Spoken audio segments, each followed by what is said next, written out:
যেই মা বাবার সন্তান হাফেজে কোরআন হয়, ওই মা বাবার জীবন ধন্য। যেই মা বাবার সন্তান মাদ্রাসার মুহাদ্দিস হয়, ওই মা বাবার জীবন ধন্য।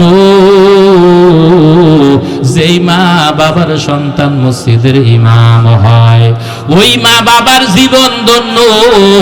যেই মা বাবা মরণের পর সন্তান তার জানাজা দিতে পারে, ওই মা বাবার থেকে ভাগ্যবতী মা বাবা আল্লাহর জমিনে দ্বিতীয় আর কোনো ব্যক্তি হয় না। জোরে বলেন ঠিক কিনা? আমার ভাইয়েরা, মা বাবা দুনিয়ার জমিন থেকে যখন বিদায় নিবে, মসজিদের মাহিকে যখন ঘোষণা হয়ে যাবে, মুহূর্তের মধ্যে গোসল হয়ে যাবে, সাদা কাপড় দিয়া প্যাকেট বানাইয়া ফেলবে, লাশটা খাটে উঠে যাবে, চার কোণে চার জনে ধরে গুরুস্থানের দিকে লাশটা আত্রে নিয়ে আত্রে যাবে। তখন আপনার হাফেজে কোরআন সন্তান এলাকাবাসীকে লক্ষ্য করে বলবে, ও আমার এলাকার ভাইয়েরা, আমার বাবা রিক্সা চালাইয়া ভ্যান চালাইয়া মেঘনা নদীতে মাছ ধরে আমাকে হাফেজে কোরআন বানাইছে। আজকে আমার বাবা নাই, আমার বাবার জন্য আপনারা দোয়া করবেন, আল্লাহ যেন আমার বাবাকে যেন মাফ করে দেয়। জানাজা হয়ে যাবে, কবরে দাফন করার পর আপনার হাফেজে কোরআন সন্তান সমস্ত লোকদেরকে নিয়ে আল্লাহ পাকের দরবারে হাত বাড়াইবে আর বলবে, রব্বির হামহুমা কামা রব্বায়ানি সগীরা, রব্বির হামহুমা কামা রব্বায়ানি সগীরা। খেদমতে মা দরপে দুরকুন এখতিয়ার,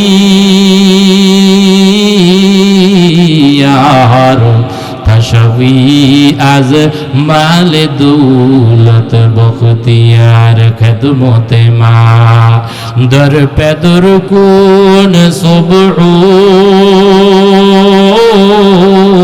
শাম, তাকে বাসি দরদ আলম নেকুনাম, তাকে বাসি দরদ আলম নেকুনাম।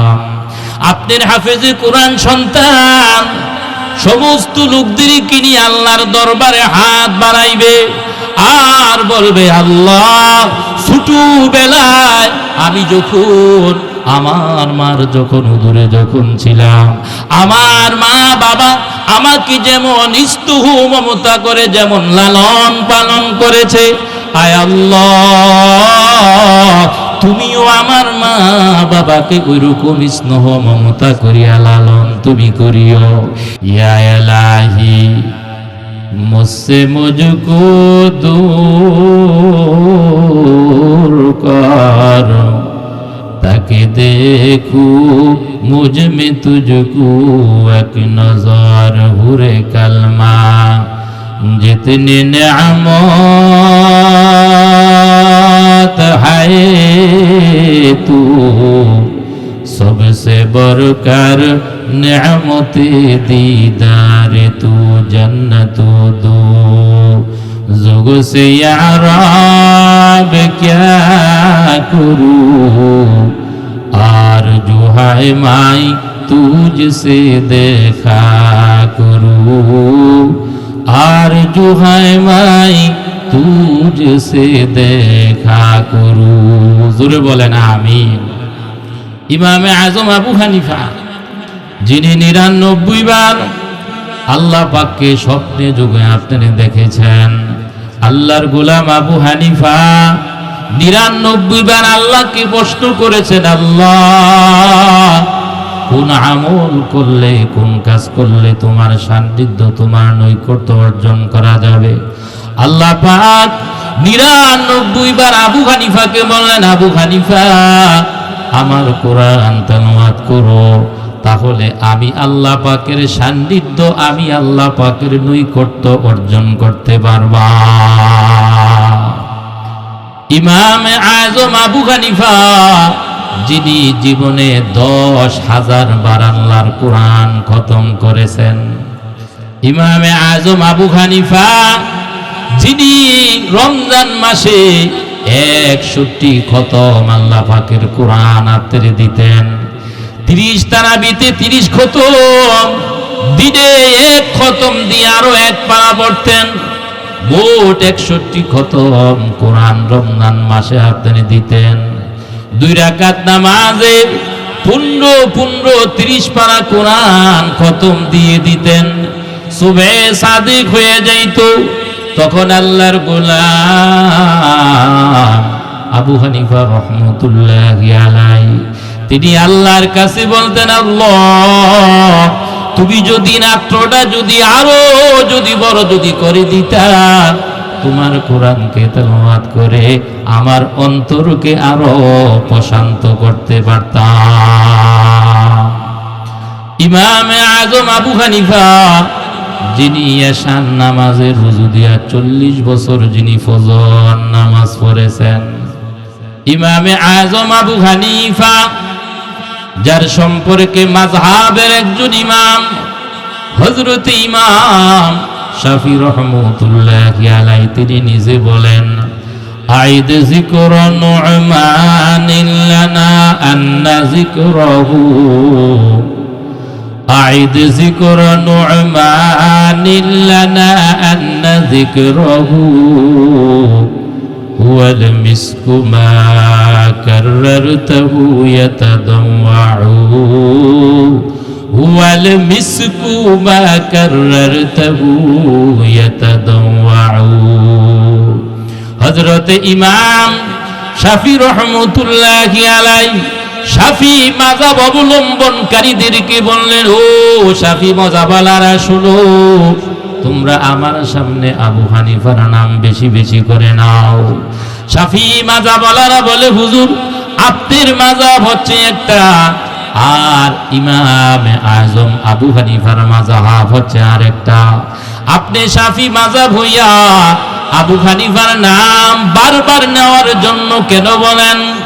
হযরত ইমাম শাফি রহমাতুল্লাহি আলাইহি শাফি মাযহাব অবলম্বনকারীদেরকে বললেন, ও শাফি মাযহাবওয়ালারা শুনো, আবু হানিফার নামের মধ্যে আল্লাহ এত বরকত দিয়েছেন। আবু হানিফার নাম যখন আমি ইমাম শাফির সামনে যখন নেওয়া হয়, নিতে দেরি, আমি ইমাম শাফি আমার নাকের মধ্যে মেশক আম্বরের ঘ্রাণ পাইতে দেরি হয় না। ইমাম আজম আবু হানিফা, যিনার ইন্তেকালের পর তার কবর থেকে মেশক আম্বরের ঘ্রাণ বাইর হয়, লোকেরা বরকতময় মনে করে তার কবর থেকে মাটিগুলা নেওয়া শুরু করে দিল।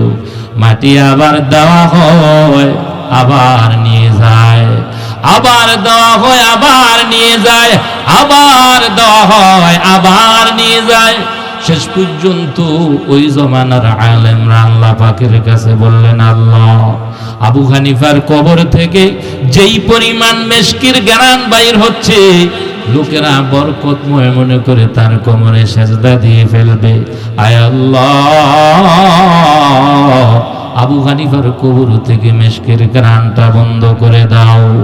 উলামায়ে কেরামের দুআর বদৌলতে আল্লাহ মেশকের ঘ্রাণ বন্ধ করে দিলেন।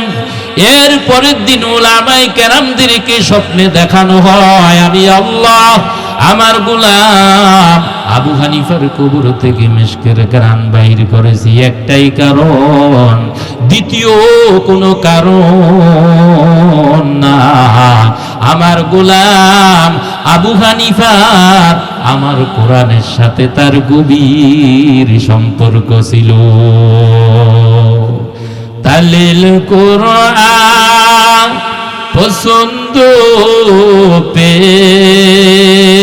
পেশে খুদা उरे गल जुरुम बगरश फदागर कुरखानी शबारोज़े आय हबीब उरे गल नी तुरब शद नसीब उरे गल नी तुरब शद नसीब। তাহলে আল্লাহর গোলাম আবু হানিফা তিনি যেমন আল্লাহর কোরআনের সাথে সম্পর্ক রাখার কারণে আল্লাহ পাক যেমন আবু হানিফাকে দামি বানায়া দিয়েছেন, আমরাও যদি আল্লাহর কোরআনের সাথে সম্পর্ক রাখি আল্লাহ পাক আমাদেরকেও দামি বানায়া দিবে। জোরে বলেন ঠিক কিনা? এই জন্য নবীজি বলেন কুন আলিমান, তুমি আলেম হও, আও মুতাআল্লিমান, আলেম হতে পারো না আলেমের ছাত্র হও। এই জন্য ছাত্র হইয়া মরার আপনার চেষ্টা করবেন, ছাত্র হইয়া মরার আপনার অনেক আপনার দাম। আমাদের উজানির মরহুম মুবারক করিম রহমতুল্লাহ আলাইহির মেজু সাহেবজাদা হযরত মাওলানা আশেক এলাহি সাহেব হুজুর নিজে বলেন, হুজুর চাঁদপুর মহাময়া মাদ্রাসার শাইখুল হাদিস আজকে অনেক দিন আপনার যাব। তো সাধারণত মাদ্রাসার ভর্তির কার্যক্রম শুরু হয় রমজানের পরে। তো হুজুর দেখতেছে যে 80 বছরের একজন মুরব্বী লাঠি ভর করে 7 বছরের একটা বাচ্চাকে নিয়ে মাদ্রাসার দিকে আসতেছে। তো হুজুর ভেবে নিলেন যে দাদায় মনে হয় নাতিকে ভর্তি করার জন্য মাদ্রাসায় নিয়ে আসতেছে। 80 বছরের ওই মুরব্বী উজানির পীর সাহেব হুজুরের নিকট এসে বললেন, হুজুর আমাকে ভর্তি করেন। পীর সাহেব হুজুর তিনি মুস্কি এসে দিয়ে বললেন, আপনি ভর্তি হইবেন মানি। তখন ওই 80 বছরের মুরব্বী তিনি উজানির পীর সাহেব হুজুরকে বললেন, আপনার বড় দাদা কুতুবুল আলম কারি ইব্রাহিম রহমতুল্লাহি আলাইহি তিনি বলেছেন ছাত্র হইয়া মরার জন্য, কারণ যে আল্লাহর গোলাম ছাত্র হইয়া মারা যাবে আল্লাহ পাক তাকে শহীদি মর্তবা দান করবে। সুবহানাল্লাহ। এই জন্য ছাত্র হইয়া আপনার মরার চেষ্টা আপনার করবেন।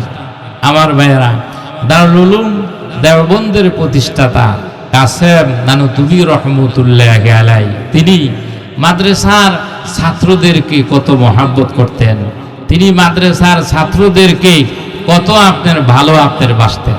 তার আগে কাসেম নানুতুবি রহমতুল্লাহি আলাইহি কত বড় আল্লাহওয়ালা, কত বড় বুজুর্গ লোক ছিলেন। কাসেম নানুতুবি রহমতুল্লাহি আলাইহি ইন্তেকালের 15 দিন আগে খাওয়া দাওয়া আপনার বন্ধ করে দিলেন। খাদেম সকালেও খানা দিয়ে আসে, দুপুরও দিয়ে আসে, রাত্রেও আপনার দিয়ে আসে। 15 দিন যখন অতিবাহিত যখন হয়ে গেল, কাসেম নানুতুবির খাদেম কাসেম নানুতুবিকে বললেন যে হুজুর আজকে 5 দিন নয়, 7 দিন নয়, 8 দিন নয়, 10 দিন নয়, 12 দিন নয়, আজকে 15 দিন যাবত আপনাকে খানা দেই। যেইভাবে খানা ওইভাবে পরে থাকে হুজুর আপনি কি খান?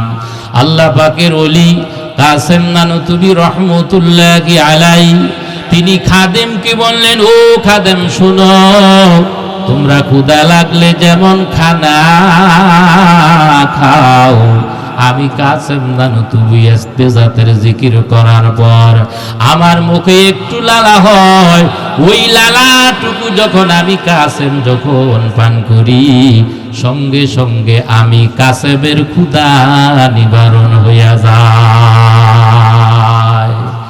আল্লাহ আল্লাহ ইচে শিরি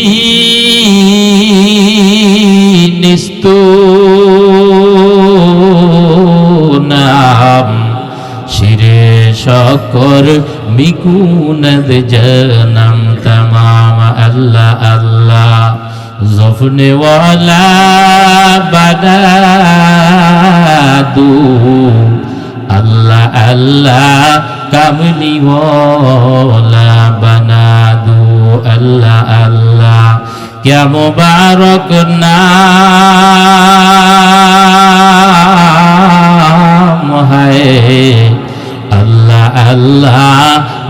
आशिकू का काम है, अल्लाह अल्लाह आशिकू का काम है। এখন তো বুঝতে পারলেন যে কাসেম নানুতুবি রহমতুল্লাহি আলাইহি তিনি কত বড় আল্লাহওয়ালা, কত বড় বুজুর্গ লোক ছিলেন। কাসেম নানুতুবি রহমতুল্লাহি আলাইহি এত বড় আল্লাহওয়ালা বুজুর্গ লোক হইও একদিন কাসেম নানুতুবি রহমতুল্লাহি আলাইহি তিনি মাদ্রাসার ছাত্রদেরকে বললেন যে বাবারা, তোমাদের বেডিং বোঝা আমার মাথার উপরে উঠায়া দাও। তখন ছাত্ররা বলল যে আপনি কি কুলি? কাসেম নানুতুবি রহমতুল্লাহি আলাইহি তিনি বললেন যে ভাই, আমি কুলি, আমার মাথার উপর তোমাদের বেডিং বোঝা উঠায়া দাও।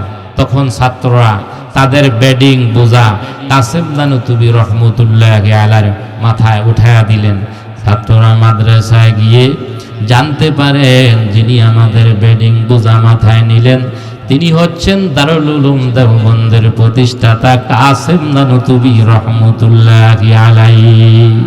ছাত্ররা তখন কাসেম নানুতুবির পায়ে পড়ে গেলেন আর বললেন যে হুজুর বেয়াদবি হয়ে গেছে, আজ খুদা খা হিবে তৌফিকে আদো বেআদব মাহরুমে গশতদ ফজলে রব, বেআদব মাহরুমে গশতদ ফজলে রব। বললেন যে ছাত্ররা বললেন যে হুজুর বেয়াদবি আমাদের হয়ে গেছে, আমরা না জানিয়া না বুঝিয়া আমাদের বেডিং বোঝা আপনার মাথার উপরে দিয়েছি। হুজুর আপনার কাছে একটা প্রশ্ন, আপনি এত বড় আলেম হইয়া আমাদের বেডিং বোঝা মাথায় আপনি কেন নিলেন? আল্লাহ পাকের ওলি কাসেম নানুতুবি রহমতুল্লাহি আলাইহি ছাত্রদেরকে বললেন, বাবারা শুনো, আল্লাহ তোমাদেরকে এত সম্মান দিয়েছে, তোমরা যখন রাস্তা দিয়ে যখন হাঁটো আকাশের ফেরেশতারা তোমাদের পায়ের নিচে নূরের পাখা বিছায়া দেয়।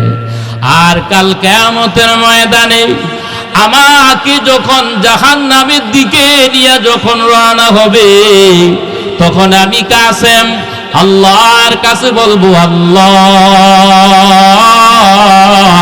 আমি একদিন তোমার নবীর ঘরের মেহমানদের বেডিং বোঝা মাথায় একদিন আমি নিয়েছিলাম, আজকের দিনে যদি কোনো আমল কবুল না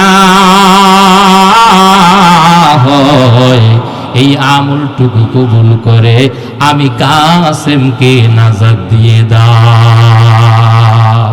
সুবহানাল্লাহ। এই জন্য মাদ্রাসার ছাত্রদেরকে মহাব্বত করবেন, মাদ্রাসাকে মহাব্বত আপনার করবেন, আলেম ওলামাদের সহবতে থাকবেন।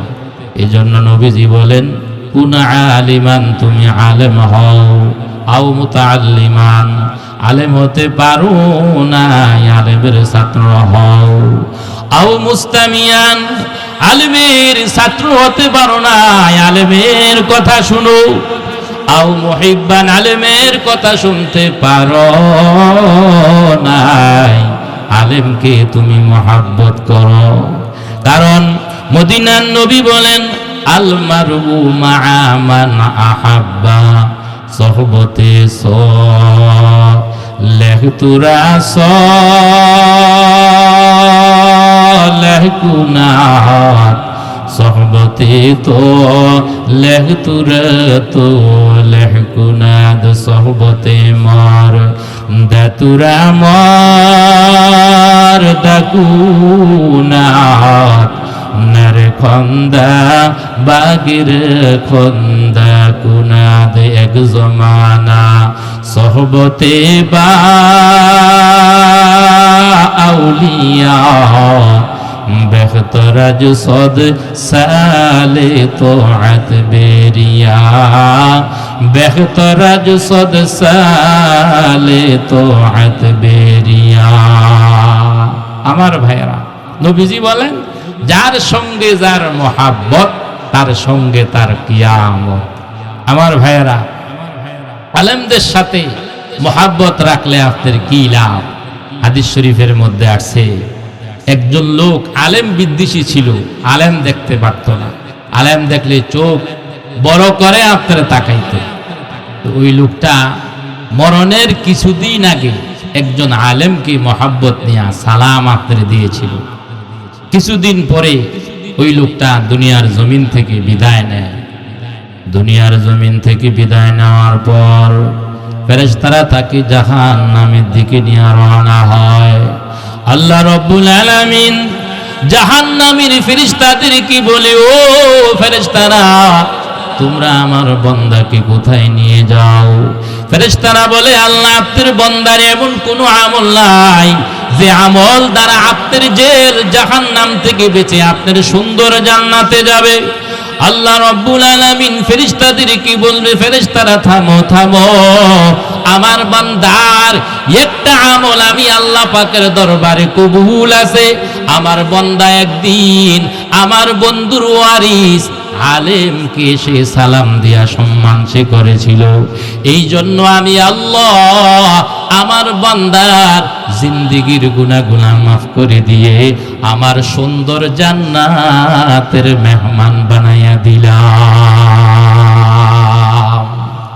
সহবতে সলেহ তুরা সলেহ কুনাত, সহবতে সলেহ তুরা সলেহ কুনাত, সহবতে তো লেহ তুরা তো লেহ কুনাদ, সহবতে মার দাতুরা মার দাকুনাত, নারে খন্দা বাগির খন্দা কুনাদ এক জমানা, সহবতে বা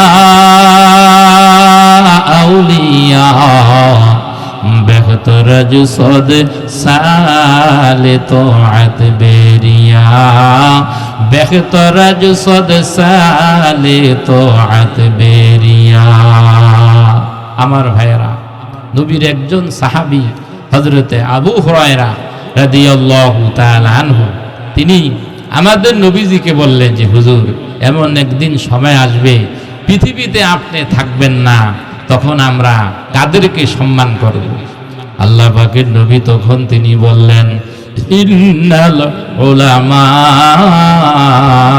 ওয়ারাসাতুল আম্বিয়া। আল্লাহর নবী বললেন, আবু হুরায়রা, যখন আমি দুনিয়ার জমিনে থাকবো না, আমার অবর্তমানে যদি কোনো একজন আলেমকে যদি সালাম দেও, মনে করবা আমি নবীরে সালাম দিলাম। আমার অবর্তমানে যদি কোনো একজন আলেমের সঙ্গে যদি মুসাফা করো, মনে করবা আমি নবীর সঙ্গে মুসাফা করলাম। আমার অবর্তমানে যদি কোনো একজন আলেমকে যদি সম্মান যদি করো, মনে করবা আমি নবীকে সম্মান করলাম। আমার অবর্তমানে যদি কোনো একজন আলেমের সঙ্গে যদি মুআনাকা যদি করো, মনে করবা আমি নবীর সঙ্গে মুআনাকা করলাম। সুবহানাল্লাহ। এই জন্য উলামায়ে কেরামের সাথে সম্পর্ক আমরা রাখবো, উলামায়ে কেরামকে আপনার মহাব্বত আমরা করব, মাদ্রাসার সাথে আপনার সম্পর্ক আপনার রাখবো। জরুর বলেন ঠিক কিনা ভাই? মরণ পর্যন্ত চেষ্টা আমরা করব। এই জন্য আমার ভাইয়েরা, দুনিয়াতে চিরজীবন আপনার কাহ আমরা কি বলেন থাকবো না। তার কোন সময় দুনিয়ার জমিন থেকে বিদায়ের ডাক এসে যায় বলা আপনার যায় না। আর কোন আমলে আল্লাহ পাক আমাকে আপনাকে হাসরের ময়দানে নাজাত দিয়ে দেয়, কি বলেন, এটাও বলা যায় না। যদি আল্লাহর দরবারে আমার আপনার এই হায়াতের ৬০-৭০ বছর হায়াতের জিন্দিগির মধ্যে যদি একটা আমল আল্লাহর দরবারে কবুল হয়ে যায়, পরকালীন জীবনে আমার আপনার নাজাতের জন্য যথেষ্ট। জোরে বলেন ঠিক কিনা? ময়দানে হাফেজ কোরআনকে আল্লাহ পাক বলবেন, ইউকালু লিসাহিবিল কুরআন ইকরা ওয়ারতাকি ওয়ারাতিল কামা কুনতা তুরাতিলু ফিদ দুনিয়া ফাইন্না মানজিলাকা ইনদা আখিরি আয়াতিন তাকরাউহা। হাসরের ময়দানে আল্লাহ পাক হাফেজ কোরআনকে বলবে, যে হাফেজে কোরআন, তুমি আমার কোরআন থেকে তেলাওয়াত করো। তখন হাফেজে কোরআন সে কোরআনে কারীমের থেকে একটি আয়াত তেলাওয়াত করে সে বন্ধ করে দিবে। তখন আল্লাহ পাক হাফেজে কোরআনকে বলবে যে হাফেজে কোরআন, তুমি আমার কোরআন থেকে একটি আয়াত তেলাওয়াত করেছ, সাথে সাথে এক তালা বিশিষ্ট জান্নাত তোমার জন্য তৈয়ার হয়ে গেছে। আল্লাহ পাক যখন হাফেজে কোরআনকে আল্লাহ পাক যখন এই কথা বলবে, তখন হাফেজে কোরআন কোরআনে কারীমের শুরু থেকে শেষ পর্যন্ত তেলাওয়াত করবে। হাফেজে কোরআন যখন কোরআনে কারীমের শুরু থেকে শেষ পর্যন্ত যখন তার তেলাওয়াত শেষ হয়ে যাবে, আল্লাহ পাক তখন হাফেজে কোরআনকে ৬৬৬৬ তালা বিশিষ্ট জান্নাত আল্লাহ পাক হাফেজে কোরআনকে দান করবে। সুবহানাল্লাহ। তাহলে একজন হাফেজে কোরআনের দাম কত? এবার আসেন, যেই মা বাবা রিক্সা চালায়া, ভ্যান চালায়া মেঘনা নদীতে মাছ ধরে অক্লান্ত পরিশ্রম করে সন্তানকে হাফেজে কোরআন বানাইল, ওই মা বাবাকে আল্লাহ পাক কি দিবে? হাদিস শরীফের মধ্যে আসছে, নবীজি বলেন যে ব্যক্তি কোরআন পড়ল এবং এই কোরআনের উপরে আমল করল, আল্লাহ পাক কিয়ামতের দিন ওই হাফেজে কোরআনের মা বাবাকে নূরের একটা টুপি পরাইবে, যেই টুপিটার আলো দুনিয়ার সূর্যের আলোর থেকে আরো অনেক গুণ বেশি হবে। সুবহানাল্লাহ। তাহলে হাফেজে কোরআনের মা বাবাকে যদি এত সম্মান যদি দেওয়া হয়, তাহলে হাফেজে কোরআনকে আল্লাহ পাক কি পরিমাণ সম্মান আপনাদের দিবে। এবার আসেন, অনেকে নিজের সন্তানকে মাদ্রাসায় আপনি দিয়েছেন, আপনার আশা ছিল হাফেজে কোরআনের বাবা হওয়া, আলেমের বাবা হওয়া, কিন্তু দুর্ভাগ্য সে আপনার মাদ্রাসায় আপনার পড়ে নাই, সে আপনার হাফেজে কোরআন হয় নাই, আলেম আপনার হয় নাই। তবে বংশের মধ্যে যদি একজন আপনার হাফেজে কোরআন যদি থাকে, তাহলে পরকালীন জীবনে ওই বংশের জন্য নাজাতের আপনার জরিয়া আপনার হবে। নবীজি বলেন, মান ক্বারাআল কুরআন ফাস্তাযহারহু ফাআহাল্লা হালালাহু ওয়া হাররামা হারামাহু আদখালাহুল্লাহুল জান্নাহ ওয়া শাফাআহু ফি আশারাতিম মিন আহলি বাইতিহি কুল্লিহিম কদ ওয়াজাবাত লাহুন নার। নবীজি বলেন, যে ব্যক্তি কোরআন পড়ল এবং অতঃপর কোরআনকে মুখস্থ করল এবং কোরআনে কারীমের মধ্যে যেটা হালাল আছে সে হালাল হিসাবে আপনার মেনে নিয়েছে, কোরআনে কারীমের মধ্যে যেটা হারাম আছে সে হারাম হিসাবে মেনে নিয়েছে, আল্লাহর নবী বলেন আল্লাহ পাক তাকে পরকালীন জীবনে জান্নাতে প্রবেশ করাইবে। শুধু আপনার তাই নয়, আল্লাহ পাক ওই হাফেজে কোরআনকে বলবে, হাফেজে কোরআন তুমি তাকায়া দেখো তোমার বংশের মধ্যে কেহ জাহান্নামের আগুনের মধ্যে জ্বলতেছে কিনা। তখন হাফেজে কোরআন আল্লাহ পাকের কাছে বলবে, আল্লাহ আমার দাদা, আমার দাদি, আমার চাচা, আমার চাচি তারা জাহান্নামের আগুনের মধ্যে জ্বলতেছে। আল্লাহ পাক তখন ওই হাফেজে কোরআনকে বলবে, হাফেজে কোরআন যাও তোমার বংশ হতে 10 জন দুজুগীকে জাহান্নাম থেকে টেনে আমার সুন্দর জান্নাতের দিকে নিয়ে যাও। তাহলে একজন হাফেজে কোরআন সে আপনার 10 জন জাহান্নামী লোকদেরকে জাহান্নাম থেকে টেনে আল্লাহর সুন্দর জান্নাতের দিকে নিয়ে আপনার যেতে পারবে। আর একজন আপনার আলেম সে আপনার 10 জন না, একজন আলেম তার আপনার আমল অনুযায়ী হাজার হাজার লোককে নিয়ে আল্লাহর জান্নাতের দিকে চলে যাবে। হাদিস শরীফের মধ্যে আসছে, হাশরের ময়দানে 3 প্রকার আপনার ব্যক্তি আল্লাহ পাকের আদালতে সুপারিশ করতে পারবে। 1 নম্বর হলো নবীগণ, 2 নম্বর হলো শহীদগণ, তিন নাম্বার হলো আপনার আলেমগণ। উলামায়ে কেরাম যদি আল্লাহর রহমতে আল্লাহর সুন্দর জান্নাতের মেহমান হইতে পারে, আল্লাহ পাক তখন সে আলেমকে বলবে তুমি জান্নাতে চলে যাও। তখন সে আলেম বলবে আল্লাহ আমি জান্নাতে যাইতে পারি না, দুনিয়াতে যাদের সাথে আমার সম্পর্ক ছিল, দুনিয়াতে যারা আমার পিছনে যারা নামাজ পড়েছে, দুনিয়াতে যারা আমাকে ওযুর পানি যারা আগায়া দিছে, দুনিয়াতে যারা আমার কথায় তার ছেলেকে মেয়েকে নবীর ঘর মাদ্রাসায় দিয়েছে, আল্লাহ এদেরকে ছাড়া আমি জান্নাতে যাইব না। আল্লাহ পাক তখন সেই আলেম কি বলবে, আলেম যাও দুনিয়াতে যত লোকের সাথে তোমার সম্পর্ক ছিল সমস্ত লোকদেরকে নিয়ে তুমি আমার সুন্দর জান্নাতে চলে যাও। সহবতে লেহ তুরা সো লেহ কুনাত, সহবতে তো লেহ তুরা তো লেহ কুনাদ, সহবতে মর দাতুরা মর দাকুনাত, নরে খন্দা বাগির খন্দা কুনাদ, এক জমানা সহবতে বা আউলিয়া, বেহতর সদ সালে তো আত বেরিয়া, বেহতর সদ সালে তো আত বেরিয়া।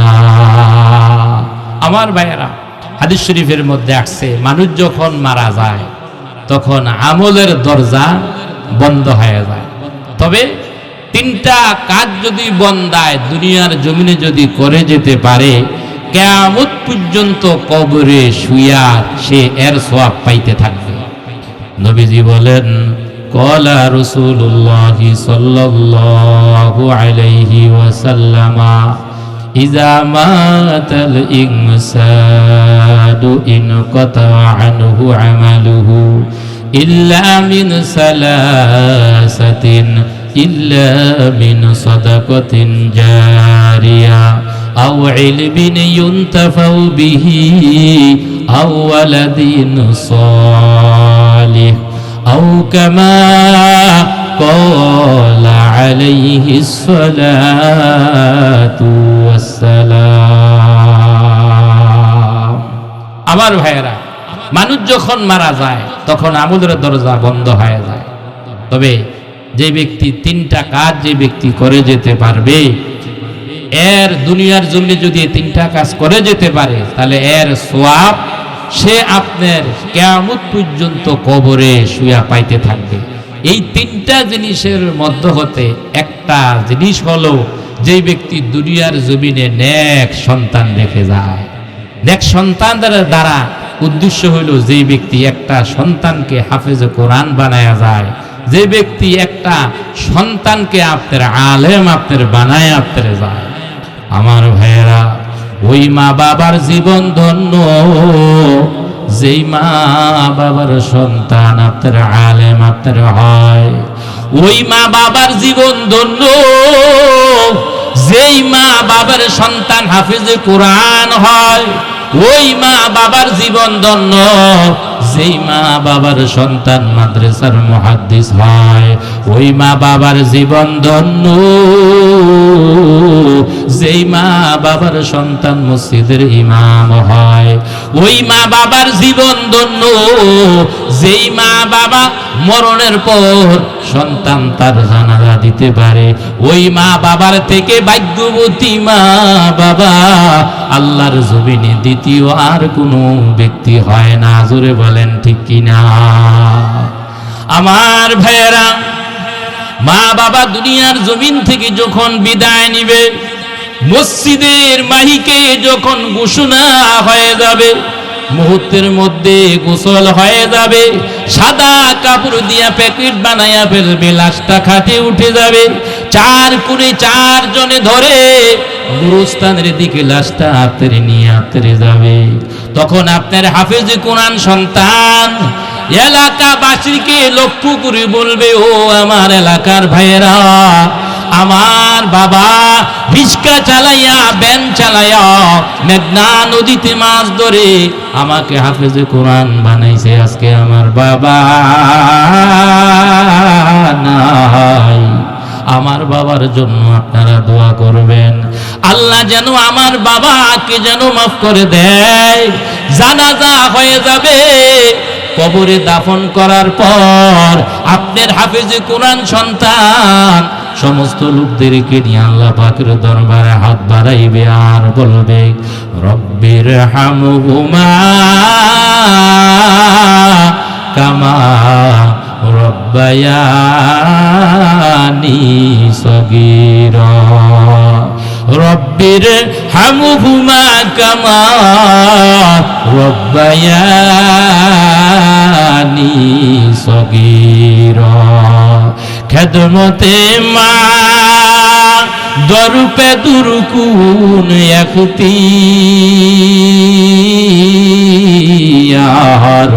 ফশবি আজ মালে দৌলত বখতিয়ার। খেদমতে মা দরপে দুরকুন সুবহ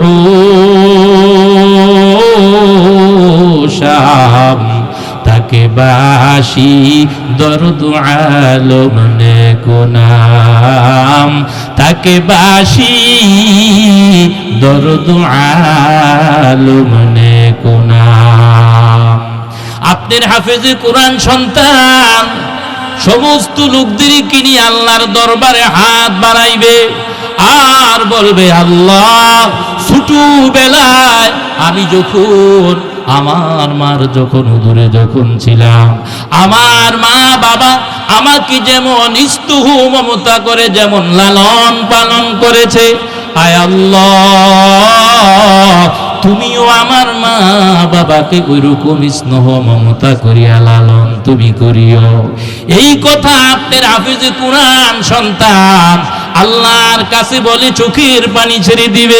চোখের পানি ছেড়ে দিতে দেরি আল্লাহ পাক ওই হাফেজে কোরআনের মা বাবাকে মাফ করতে দেরি করবে না। তালিল কোরআন পছন্দ পেশে খুদা উড়ে গেল মা লাজুরুম বগরশ ফেদা কর কুরা খানি শাবরোজে আয় হাবিব উড়ে গেল মা নেহ তুর বশদ নসিব উড়ে গেল মা নেহ তুর বশদ নসিব। আমার ভাইরা, নেক সন্তানের দোয়া আল্লাহ পাকের দরবারে যে কবুল হয় তার একটা জ্বলন্ত একটা প্রমাণ আপনাদেরকে দিচ্ছি। হযরতে ঈসা আলাইহিস সালাম তিনি একদিন গুরুস্থানে গেলেন। তো তিনি গুরুস্থানে যাওয়ার পর দেখে একটা কবর থেকে নূর চমকাইতেছে। আল্লাহ পাকের পয়গম্বর ঈসা তিনি আল্লাহর কাছে বললেন, আল্লাহ এই কবর থেকে কেন নূর চমকাইতেছে, এর রহস্য কি জানতে চাই। আল্লাহ পাক পয়গম্বর ঈসা আলাইহিস সালামের দোয়া আল্লাহ পাক কবুল করলেন। হঠাৎ কবর পেটে একজন ব্যক্তি বাহির হলো, তার শরীরে ছিল নূরের চাদর। আল্লাহর পয়গম্বর ঈসা আল্লাহর গোলামকে বললেন, হে আল্লাহর গোলাম, তুমি কোন আমলের কারণে এই সম্মান তুমি পেয়েছ? তখন সে আল্লাহর গোলাম পয়গম্বর ঈসাকে বললেন, হে পয়গম্বর ঈসা, আমি দুনিয়ার জমিনে একটা নেক সন্তান রেখে আসছি। আমি দুনিয়ার জমিনে একটা সন্তানকে হাফেজে কোরআন বানাই আসছি। আমার ওই হাফেজে কোরআন সন্তান আমার জন্য সে দোয়া করেছে, আল্লাহ তুমি আমার বাবাকে মাফ করে দাও। আমার হাফেজে কোরআন সন্তান আমার জন্য আল্লাহর কাছে দোয়া করতে দেরি, আল্লাহ রব্বুল আলামিন আমাকে মাফ করতে দেরি করে না। তাহলে বোঝা গেল নেক সন্তান যদি দুনিয়ার জমিনে যদি রেখে যায়, আমার আপনার মরণের পরে তারা যদি আপনার দোয়া যদি আপনার করে, তাদের দোয়ার বদৌলতে আল্লাহ পাক আমাকে আপনাকে মাফ করে দিবে। জোরে বলেন ঠিক কিনা? আমার ভাইয়েরা, যারা নিজের সন্তানকে হাফেজে কোরআন বা আলেম যারা বানায়া যাইতে পারি নাই, আপনারা নিজের স্ত্রীকে অথবা নিজের ছেলে মেয়েকে ওসিয়ত আপনার করে যাইবেন। হতে পারে এই উসিলায়ও আল্লাহ পাক কিয়ামতের ময়দানে আমাকে আমার আপনার নাজাতের জুরিয়া হতে পারে। জোরে বলেন ঠিক কিনা? তাফসিরে কাবীরের মধ্যে আপনার এই ঘটনাটা আপনার আছে। এক কাজী সাহেব তার স্ত্রীকে ওসিয়ত করলো, স্ত্রী রে, যদি আল্লাহ পাক আমাকে একটা পুত্র সন্তান দান করে তবে তাকে নবীরগড় মাদ্রাসায় পড়াইবা। এই কথা বলার কিছুদিন পরে ওই কাজী সাহেব দুনিয়ার জমিন থেকে বিদায় নেয়। কিছুদিন পর কাজী সাহেবের একটা পুত্র সন্তান জন্মগ্রহণ করে। যখন কাজী সাহেবের এই সন্তানের বয়স 5 থেকে 6 বছর হয়, স্ত্রীর তার স্বামীর ওসিয়তের কথা মনে পড়ে গেল। স্ত্রী তখন তার সন্তানকে নিয়ে নবীরগড় মাদ্রাসার দিকে রওনা হয়। স্ত্রী তার সন্তানকে নিয়ে মাদ্রাসায় নিয়ে মুক্তবের উস্তাদকে বললেন, হুজুর আমার এই সন্তান তার বাবাকে দেখে নাই, তবে তার বাবা আমাকে ওসিয়ত করে গিয়েছে তাকে নবীরগড় মাদ্রাসায় পড়ানোর জন্য। হুজুর মেহেরবানি করে দয়া করে আমার সন্তানটাকে আল্লাহর কোরআন শিক্ষা দেন। মুক্তবের উস্তাদ তখন কাজী সাহেবের সন্তানকে বলল, বাবা তুমি বলো বিসমিল্লাহির রহমানির রহিম। কাজী সাহেবের সন্তান যখন বিসমিল্লাহির রহমানির রহিম যখন বললেন, আল্লাহর দয়ার সাগরের মধ্যে জোশ মেরে গেল। ওই দিক দিয়া দুনিয়ার যে কোনো গুনার কারণে কাজী সাহেবের কবরে জাহান্নামের আগুন দাউ দাউ করে জ্বলতেছে। আল্লাহ রব্বুল আলামিন দুজকের প্রধান ফেরেশতা মালিককে ডাক দিয়ে বলে, এরে মালিক, আমার গোলাম কাজী সাহেব দুনিয়ার জমিনে থাকতে তা সেই ওসিয়ত করে আসছে তার সন্তানকে আমার বন্ধুর ঘর মাদ্রাসায় পড়ানোর জন্য। আজকে আমার গোলাম কাজী সাহেবের সন্তান আমার বন্ধুর ঘর মাদ্রাসায় গিয়ে বলতেছে, আমি আল্লাহ রহমান রহিম, আমি আল্লাহ রহমান রহিম হইয়া তো আমার গোলাম কাজী সাহেবের কবরে তো আযাব দিতে পারি না। এরে মালিক, আমার গোলাম কাজী সাহেব যখন তার সন্তানকে আমার বন্ধুর ঘর মাদ্রাসায় পড়ানোর কথা বলে আসছে, এই জন্য আমি আল্লাহ আমার গোলাম কাজী সাহেবের কবরের আযাব মাফ করে দিলাম। তালিল কোরআন পছন্দ পেশে খুদা উড়ে গেল মা লাজুরুম বগরশ ফেদাগর কুরা খাদি শাবারোজে আয় হাবিব উড়ে গেল মা নে তুরা বেশদ নসিব উড়ে গেল মা নে তুরা বাশদ নসিব।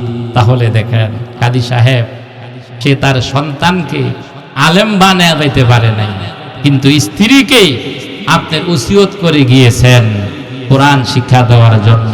কোরআনের মহাব্বত তার দিলে আপনার ছিল, এই জন্য আল্লাহ পাক এই কোরআনের মহাব্বতটুকু আল্লাহ পাক আল্লাহর গোলাম কাজী সাহেবের অন্তরে থাকার কারণে আল্লাহ সুবহানাহু তাআলা আল্লাহর গোলাম কাজী সাহেবকে মাফ করে দিয়েছে। আমরাও যদি আমাদের অন্তরেও যদি আল্লাহর কোরআনের মহাব্বত যদি থাকে, মাদ্রাসার প্রতি যদি আপনার মহাব্বত থাকে, আল্লাহর কোরআনের বাণী নবীজির বাণী যেই জায়গায় হয় ওই জায়গায় যদি আমরা আল্লাহর কোরআনের মহাব্বত নিয়ে ভালোবাসা নিয়ে যদি বসতে পারি, আর এই আমলটুকু যদি আল্লাহর দরবারে যদি কবুল যদি হয়, কাল কিয়ামতের ময়দানে আল্লাহ পাক আমাকে আপনাকে মাফ করে দিতে পারে। জোরে বলেন ঠিক কিনা? এই জন্য আল্লাহ রাসূল সাল্লাল্লাহু আলাইহি ওয়াসাল্লাম তিনি বলেছেন, খায়রুকুম মান তাআল্লামাল কুরআনা ওয়া আল্লামা। নবীজি বলছেন, তোমাদের মধ্যে শ্রেষ্ঠ হইল ওই ব্যক্তি যে ব্যক্তি কোরআন শিখে এবং অন্যকে শিখায়। বলেন সুবহানাল্লাহ। এজন্য যারা কোরআন শরীফ আপনার যারা আপনার কি বলেন শিখাবে, যারা শিখবে, উভয়ে তারা আল্লাহ পাকের দরবারে শ্রেষ্ঠ, উভয়ে তারা আল্লাহ পাকের দরবারে উত্তম। হাদিস শরীফের মধ্যে আসছে, যেই ব্যক্তি কোন মুসলমানদের ছেলে মেয়েদেরকে আল্লাহ পাকের কোরআন আপনি শিক্ষা আপনি দিবে, কাল কিয়ামতের ময়দানে ওই ব্যক্তিকে আল্লাহ পাকের আরশের ছায়ার নিচে স্থান দিবে। নবীজি বলেন, শুধু তাই নয়, যেই ব্যক্তি ছোটকালে আল্লাহর কোরআন আপনি শিখবে এবং মরণ পর্যন্ত আল্লাহর কোরআন তেলাওয়াত করবে, নবীজি বলেন আল্লাহ পাক আল্লাহর ওই বান্দাকেও আল্লাহ পাকের আরশের নিচে স্থান দিবে। সুবহানাল্লাহ। শুধু তাই না, হাদিস শরীফের মধ্যে আসছে, যারা কোরআন আপনার তেলাওয়াতের আপনার কারণে, আল্লাহর কোরআন তেলাওয়াতের বেশি আপনার কোরআন আপনার কারণে, আল্লাহর কোরআন তেলাওয়াত সে বেশি করে, এই বেশির কোরআন তেলাওয়াত বেশি করার কারণে সে আপনার আল্লাহর জিকির করার, আল্লাহর নিকট দোয়া করার সময় আপনার পায় না। আল্লাহর নবী বলেন, ওই লোকটায় আল্লাহর জিকির করলে, আল্লাহ পাকের নিকট দোয়া করলে যেই নেকি হইতো সেই পরিমাণ নেকি আল্লাহ পাক তার আমলনামায় দান করবে। সুবহানাল্লাহ। আমার ভাইয়েরা, কোরআন শরীফের সাথে সম্পর্ক রাখবেন। কোরআন শরীফের সাথে যারা আপনার সম্পর্ক আপনার রাখবে, কোরআন তাদেরকে আপনার দামি আপনার বানায়া দিবে। হাদিস শরীফের মধ্যে আসছে, হাসরের ময়দানে তিনটা জিনিস আপনার আল্লাহর আরশের নিচে আপনার থাকবে। কয়টা জিনিস বলেন? তিনটা জিনিস আপনার আল্লাহর আরশের নিচে থাকবে। এক নম্বর হলো আপনার কালামে পাক। বলেন সুবহানাল্লাহ। দুই নম্বর হলো আমানত। তিন নম্বর হলো আপনার আত্মীয়তা। সেদিন সে আত্মীয়তা উচ্চ আওয়াজে উচ্চ কণ্ঠে বলবে, আল্লাহ দুনিয়াতে যে আমার সাথে সম্পর্ক রক্ষা করেছে তাকে আপনার রহমতের সাথে মিলাইয়া দেন, আর যে ব্যক্তি আমার সাথে দুনিয়াতে সম্পর্ক ছিন্ন করেছে তাকে আপনার রহমত থেকে বিতাড়িত করে দেন। বলেন নাউজুবিল্লাহ। আর কোরআনের সাথে যারা আপনার সম্পর্ক যারা রেখেছে, মোল্লা আলী কারি রহমতুল্লাহ আলাইহি তিনি তিরমিজি শরীফ হইতে হাদিস আপনার নকল আপনার করেন। কোরআন শরীফ কিয়ামতের ময়দানে আল্লাহ পাকের কাছে বলবে, আয় আল্লাহ তাকে পোশাক আপনি দান করুন। তখন আল্লাহ রব্বুল আলামিন তাকে সম্মানের পুরা পোশাক আপনার দান আপনার করবেন। কোরআন শরীফ আল্লাহর কাছে বলবে, আয় আল্লাহ তার সম্মান আপনি বাড়ায়া দেন। তখন আল্লাহ রব্বুল আলামিন তাকে সম্মানের তাজ আপনার দান করবেন। তৃতীয়বার কোরআন শরীফ আল্লাহর কাছে বলবে, আয় আল্লাহ আপনার গোলামের উপরে আপনি সন্তুষ্ট হয়ে যান। কোরআন শরীফ আল্লাহর কাছে যখন বলবে, আল্লাহ আপনার এই বান্দার উপরে আপনি সন্তুষ্ট হয়ে যান, কোরআন শরীফ আল্লাহ পাকের কাছে বলতে দেরি, আল্লাহ পাক ওই বান্দার উপরে সন্তুষ্ট হইতে দেরি হবে না। এই পৃথিবীতে যেমন প্রিয়জনের সন্তুষ্ট রয়েছে, আনন্দের আর কোনো কিছু হয় না, পরকালীন জীবনেও আল্লাহর সন্তুষ্টির মোকাবেলায় আর অন্য কিছু হবে না। আমার ভাইয়েরা, কুরআন তেলাওয়াতের অনেক আপনার দাম। আল্লাহ নবী বলেন, হে আমার উম্মতের দল, যখন তোমরা কোনো বিপদের সম্মুখীন যখন হবা, যখন তোমাদের মনে যখন কোনো দুশ্চিন্তা আসবে, যখন তোমাদের মনে যখন কোনো অস্থিরতা আসবে, তখন তোমরা আমার কোরআন তেলাওয়াত করো। নবীজি বলেন, হে আমার উম্মতের দল, যখন তোমরা বিপদের সম্মুখীন হয়ে যখন তোমরা কোরআন তেলাওয়াত করবা, কোরআন তেলাওয়াত করতে দেরি আল্লাহ রাব্বুল আলামিন তোমাদের মুসিবতকে রহমতে পরিণত করতে দেরি করবে না। সুবহানাল্লাহ। এটা হলো আপনার কোরআন তেলাওয়াতের আপনার বদৌলতে। এজন্য আপনার যেই কোনো মুসিবত বিপদের সম্মুখীন যখন হব, যখন আমাদের মনে কোনো দুশ্চিন্তা আসবে, যখন আমাদের মনে যখন কোনো অস্থিরতা যখন আপনার চলে আসবে, তখন আমরা কি করব বলেন? কোরআন শরীফ আপনার পড়ব। কোরআন শরীফ এমন এক আপনার দামি আপনার কিতাব, আল্লাহর জমিনে এর সমকক্ষ আর কোনো আপনার কিতাব আপনার নাই। দেখেন, আমাদের প্রিয় নবী মুহাম্মদুর রাসূলুল্লাহ সাল্লাল্লাহু আলাইহি ওয়াসাল্লাম, যিনি সর্বশেষ আপনার নবী, সর্বশেষ নবী হওয়া সত্ত্বেও আমাদের নবীর সম্মান অন্যান্য নবীর থেকে কম না বেশি? জোরে বলেন, বেশি। তো অন্যান্য নবী থেকে বেশি হওয়ার কারণ আমরা সকলে জানি। আসমানি কিতাব হলো 104টা, তার মধ্যে প্রধান মেন কিতাব হইল আপনার 4টা, তাওরাত, জাবুর, ইনজিল, কোরআন। এই 4 কিতাবের মধ্যে শ্রেষ্ঠ কিতাব হইল কি বলেন? কোরআন। মুহাম্মদ দিন রোশন বতকমিল, মুহাম্মদ দিন রোশন বতকমিল, মুহাম্মদ নাসিখু তাওরাত ইনজিল, মুহাম্মদ নাসিখু তাওরাত ইনজিল। চন্দ্রের আলোর কাছে তারকার আলোর কোনো দাম নাই। কোরআন শরীফের সমতুল্য এই পৃথিবীতে কোনো কিতাব নাই। তাওরাত, জাবুর, ইনজিল, কোরআন, এই 4 কিতাবের মধ্যে শ্রেষ্ঠ কিতাব হলো আপনার কোরআন। এই কোরআন অবতীর্ণ হয়েছে আমাদের নবীর উপরে। সুতরাং কোরআন যখন শ্রেষ্ঠ, যেই নবীর উপরে কোরআন নাজিল হবে ওই নবীও শ্রেষ্ঠ হবে। জোরে বলেন ঠিক কিনা? তো দেখেন, কোরআন, কোরআনে কারীম, কোরআনে কারীমের সাথে যারা আপনার সম্পর্ক আপনার রাখবে, কোরআন তাদেরকে দামি বানায়া দিবে। জোরে বলেন ঠিক কিনা? আমার ভাইয়েরা, হাদিস শরীফের মধ্যে আসছে, নবীজি বলেন, ইন্নাল জান্নাতা তাশতাকু ইলা খামসাতি নাফারিন তালিল কুরআন ওয়া হাফিজিল লিসান ওয়া মুতঈবিল জিয়ান ওয়া মুকসিল উরিয়ান ওয়া মান সাল্লা আলা হাবিবির রহমান আও কামা ক্বালা আলাইহিস সালাতু ওয়াস সালাম। নবীজি বলেন, 5 শ্রেণীর লোককে জান্নাত চায়। বলেন সুবহানাল্লাহ। তার মধ্যে প্রথম প্রকার হলো তালিল কোরআন। এক নাম্বার হলো কোরআন তেলাওয়াতকারীকে। এক নাম্বার হলো কি বলেন? কোরআন তেলাওয়াতকারীকে। হাকিমুল উম্মত, কোরআনের সাথে আপনার কোরআন তেলাওয়াত যারা করবে এদের দাম আপনার কত? হাকিমুল উম্মত আশরাফ আলী থানভী রহমতুল্লাহি আলাইহি তিনি বলেন, এক ব্যক্তি এশার নামাজের পরে যথা সময়ে তিনি ঘুমিয়ে আপনার পড়লেন।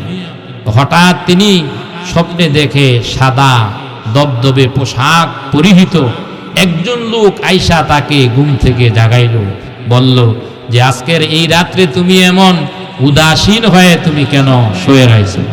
তখন সেই ব্যক্তি আপনার ঘুম থেকে উঠলেন। ঘুম থেকে আপনার উঠে যেই দিকে আপনারা তাকাইলেন ওই দিকে তিনি নানা রকম আশ্চর্যময় রহস্য ব্যাপার আপনারা দেখতে পাইলেন। পরে তিনি সামনের দিকে একটু অগ্রসর হইলেন। সামনের দিকে অগ্রসর হইয়া তিনি দেখলেন যে বিশাল একটা বাগান। এই বাগানের চতুর্পাশের গাছের মধ্যে বুলবুলি পাখিগুলা কিচিমিচি আওয়াজ দিয়া মুখর করে তুলতেছে। তখন সেই ব্যক্তি এই দৃশ্য দেখার পরে তিনি বাগানের ভিতরে প্রবেশ করলেন। বাগানের ভিতরে প্রবেশ করে দেখে সুন্দরী দুইজন রমণী, একজনের হাতে শরাবের পেয়ালা আর একজনের হাতে একটি পাখা নিয়া দণ্ডায়মান। এই দৃশ্য অবলম্বন করার পরে সে সামনের দিকে আরেকটু অগ্রসর হইলেন। সামনের দিকে আরেকটু অগ্রসর হইয়া দেখে বিরাট একটা প্রাসাদ, শত শত হুর সুসজ্জিত হইয়া কাহারও যেন আগমনের জন্য অপেক্ষা করতেছে। মানজরে গাস্তা নাশাশতা মুসুয়ে তু মানজরে গাস্তা নাশাশতা মুসুয়ে তু আমাদাবারে নামায়াবরুয়ে তু আমাদাবারে নামায়াবরুয়ে তু। তখন সেই ব্যক্তি এই দৃশ্য আপনারা দেখার পরে তিনি সেখান থেকে আপনার ফিরে আসার আপনার ইচ্ছা করলেন। এমন সময় একজন পীর সাহেবের সঙ্গে সাক্ষাৎ হলো। তখন সেই ব্যক্তি পীর সাহেবকে জিজ্ঞাসা করলেন, জনাব এই বাগানটি কার? এই বিশাল প্রাসাদটি কার? যেই প্রাসাদের মধ্যে শত শত হুর সুসজ্জিত হইয়া কাহারও যেন আগমনের জন্য অপেক্ষা করতেছে। তখন পীর সাহেব ওই ব্যক্তিকে বলল, আজকে আল্লাহর একজন খাস বান্দা দুনিয়ার জমিন থেকে বিদায় নিয়েছে। তুমি যে এই বাগানটি দেখো, এই বাগানটি হলো আল্লাহর গোলামের কবর। আর এই বাগানের মধ্যে যে সুন্দরী দুইজন রমণী দেখলাম, একজনের হাতে শরাবের পেয়ালা, আরেকজনে পাখা নিয়া দণ্ডায়মান, এই দুইজন হলো তার সেবিকা। আর এই যে বিরাট প্রাসাদ তুমি দেখলা, এই প্রাসাদের মধ্যে শত শত হুর সুসজ্জিত হইয়া কাহারও যেন আগমনের জন্য অপেক্ষা করতেছে। এই বিরাট প্রাসাদটা হলো আল্লাহর গোলামের জন্য। আল্লাহ রব্বুল আলামিন তার জন্য বেহেশত তৈয়ার করে রেখেছে। এই বালাখানাটা হলো আল্লাহর গোলামের জন্য বেহেশত, আর শত শত হুর তার আগমনের জন্য অপেক্ষা করতেছে। তখন সেই লোকটি পীর সাহেবকে বলল যে এই আল্লাহর গোলাম দুনিয়ার জমিনের মধ্যে কি আমল সে করত? এই আল্লাহর গোলাম দুনিয়ার জমিনে সে কি কাজ সে করত? তখন পীর সাহেব সেই লোকটিকে বলল, এই লোকটি দুনিয়ার জমিনে বেশি কিছু আমল করতেন না, তবে নিয়মিত 5 ওয়াক্ত নামাজ পড়তেন আর আল্লাহর কোরআন তেলাওয়াত করতেন। আল্লাহর কোরআন তেলাওয়াতের করার কারণে আল্লাহ সুবহানাহু ওয়া তাআলা আল্লাহর এই গোলামের জিন্দেগির গুনাহগুলো মাফ করে দিয়ে আল্লাহর গোলামকে আল্লাহর সুন্দর জান্নাতের মেহমান বানায়া দিলেন। সুবহানাল্লাহ। তো দেখেন, সাধারণ একজন আপনার লোক আল্লাহর কোরআনের সাথে আপনার সম্পর্ক আপনার রাখার আপনার কারণে আল্লাহ সুবহানাহু ওয়া তাআলা পরকালীন জীবনে তাকে মাফ আপনার করে দিয়েছেন।